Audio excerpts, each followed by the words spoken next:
Hey guys, Level Cap here. Today we've got an episode of Loadout, the series where you guys, the viewers, get to pick a gun and customization for me to use. The way you do this is you leave a comment down below letting me know what kind of weapon and accessories you'd like me to run with, and I will pick one of the top rated comments for the next episode. Today's top comment comes from Venomous75, who says, "The Tusken Raider Loadout. Primary, the Martini-Henry infantry, because it shares similarities to the cycler rifle. Sidearm will be using the Colibri because it resembles throwing small rocks enough to startle an enemy but not strong enough to effectively kill.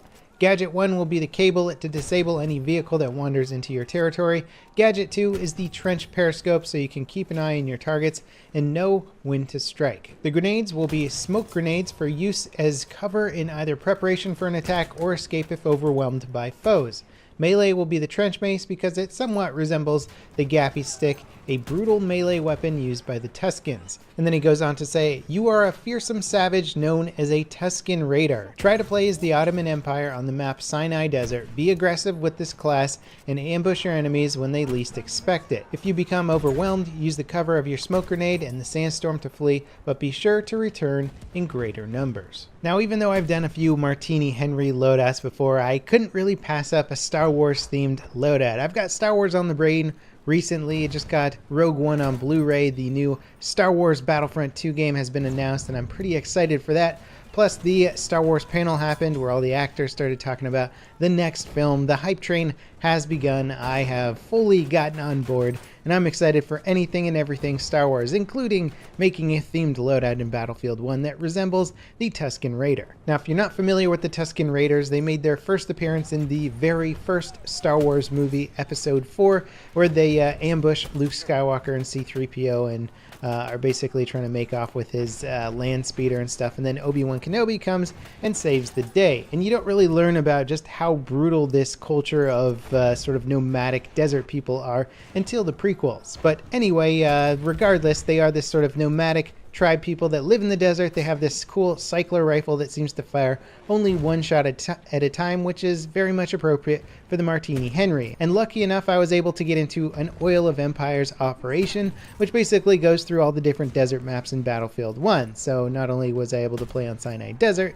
but I was able to play on the other maps as well. And it looks cool. I like playing with this weapon in the desert. It's great for dune fighting, as you can sort of peek up over a dune, take your shot. If you miss it, then you just duck back down. If you hit it, you can still duck back down for the reload. So you only have to expose yourself for the very short period of time in which you want to take your single shot. So since this isn't a weapon that you want to take a shot and then just sort of stand around being exposed while reloading, dune fighting is perfect. Now, the Martini-Henry absolutely can be viewed as a skill cannon. It's not an easy sniper rifle to use, but once you get the hang of it, you can absolutely dominate people. Using it in its sweet spot engagement range is crucial, though. Otherwise, you're just going to be using a high-powered rifle in a horrible situation. Too close range and you'll never hit that sweet spot, requiring a follow-up with a pistol to get a kill. And too far a range, you're going to get incredibly slow bullet travel, and you're also not going to be doing great damage. So you want to try and aim to get your target between 30 and 80 meters away from you. And then this gun has actually a more interesting sweet spot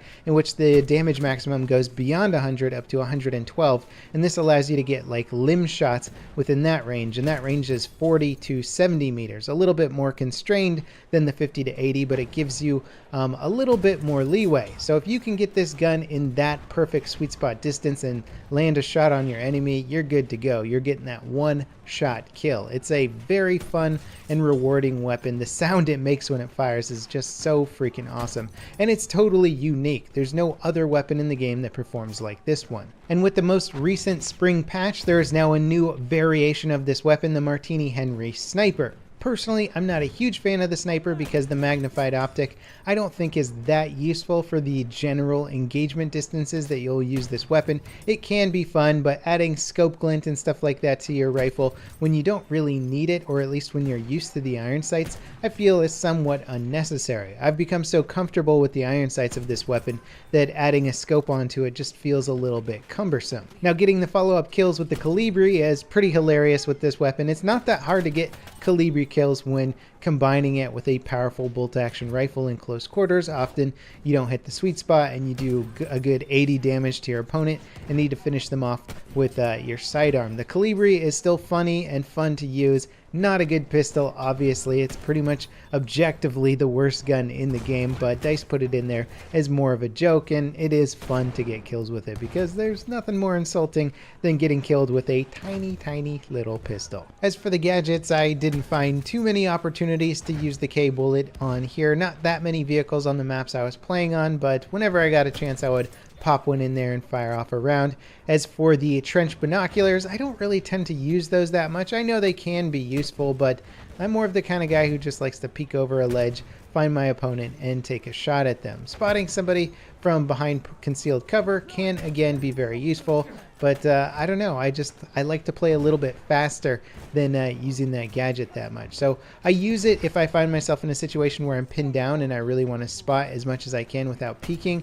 But for the most part, I just don't find that situation crops up all that too much for me. Again, you'll see me playing on the dunes here. The dunes are great because it allows me to put myself at that perfect sweet spot distance. If I were to push up into the city, I'm going to start getting closer and closer to my opponents, lessening my chance of getting that sweet spot kill. And when you're that close, it doesn't really make sense to be using the Martini-Henry. You will still do significant damage in close quarter combat, but if your opponent has 100% health, then you have to switch to your sidearm to try and finish them off, or try and rechamber another round to finish them off. And there we go, got a nice long range Calibri kill there. I bet that guy didn't feel too great about that, and finish it off with the trench mace. Now, of course, I don't always have the luxury of setting myself at that sweet spot engagement range, and you'll notice when I get into the city fighting, things get a little bit more hectic, a little bit more complicated, where I don't feel quite as comfortable with myself, or the fact that I'm getting one-shot kills in close quarters feels a little bit more lucky. So I tended not to last quite as long in the city unless I was working directly with my teammates and they were able to take care of a lot of the close range targets for me, and I was able to take care of the medium range targets. But again, I always defer back to these dunes, trying to get myself in that perfect range whenever possible. Now, there was a point in which the Martini-Henry was pretty much the most popular sniper rifle in the game, one of the most popular guns in the game. It saw a nerf that made it far less effective. People stopped using it almost entirely, and then it got buffed back up to the point where it's almost as good as it was before, just not quite at that level, but it's still very good, very fun to use. I would say it's definitely a contender for one of the best bolt action, or rather breech loading rifles in the game. A single shot rifle, we'll just call it that.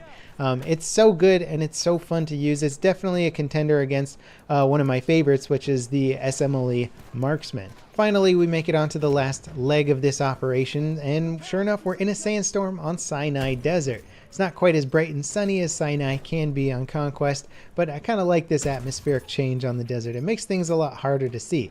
Granted, the spotting game in Battlefield 1 is so strong that I'm usually just aiming at like little red markers on my screen instead of actually seeing the bad guys through the sandstorm. I've always found that to be kind of an annoying aspect of Battlefield, is that there's so many particle effects in this game, yet the spotting never really seems to be deterred by the amount of smoke or particle effects on screen. So a lot of the time you just end up shooting at an icon rather than an actual enemy that you're looking at. And currently there's no way to actually tell if you yourself are spotted to the enemy team. Being spotted in an open desert map like this is practically a death sentence, so understanding if you were or weren't spotted would allow you to sort of take some cover until that spot went away. I find it's most often useful to just assume that you're getting spotted whenever you cross some big open terrain, so always have some sort of cover as your primary plan. You want to be able to get behind rocks and objects as soon as possible. Also, don't forget to smash that Q button every time you see somebody in the distance. It makes it a lot easier to track your enemies, or for your teammates to take them out if you